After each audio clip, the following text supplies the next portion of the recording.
महानूर ड्रामे की अगली किस्त में आप देखेंगे कि ज़ैन जो अलीज़े के सामने तड़प जाता है कि महानूर ने मेरे आखिरी सवाल का जवाब नहीं दिया, मैं उससे जवाब लेना चाहता हूँ, प्लीज़ मुझे इसका पता बता दो। और अलीज़े अपने भाई की अजियत देखकर आखिरकार महानूर का एड्रेस बता देती है, जिसके बाद ज़ैन पहुँच जाता है महानूर के फ्लैट के बाहर।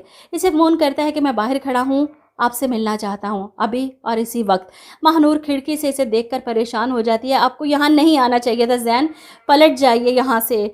जिस पर ज़ैन कहता है जो एक बार मोहब्बत के सफ़र पर निकल जाए पलट जाना इस पर हराम होता है, मैं यहीं सारी रात बैठा रहूँगा जब तक तुम मुझे मिलने नहीं आती। वहीं ज़मीन पर बैठ जाता है और ऐसे में महानूर परेशान बेचैन हो जाती है कि वो क्या करे। ज़ैन को इस तरह सारी रात नीचे नहीं बिठा सकती और इसीलिए आखिरकार अपना मुंह छुपाए नीचे आती है और ज़ैन के सामने आकर कहती है क्यों आए हैं आप यहाँ।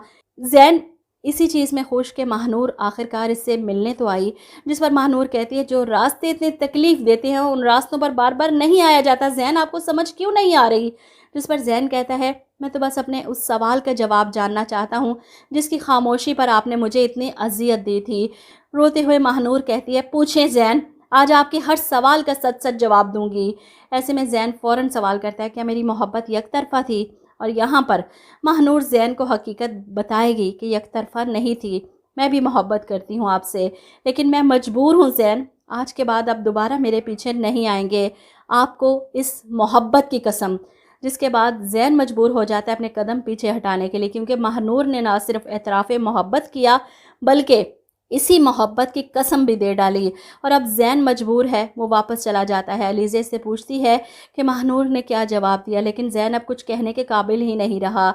ऐसे में महानूर अपनी दोस्त के सामने रोती है कि मैंने एतराफ़ कर लिया ज़ैन के सामने और अपनी मोहब्बत का वास्ता भी दे दिया उसे, लेकिन तुम्हें पता है ला हासिल मोहब्बत एक बद्दुआ की तरह होती है जो किस्मत आपको देती है। वहीं दूसरी तरफ महविश, जिसे देखकर लगा था कि ये बुरी फंसी है, मुनीज़ा बेगम ने इसके पर काट दिए हैं जिनके ज़रिए वो हवाओं में उड़ रही थी और अब इसे अपनी गलती का एतराफ़ करना होगा अपनी सास के सामने। लेकिन ये महविश है, किसी के सामने झुकना या अपनी गलती मानना इसने कभी सीखा ही नहीं।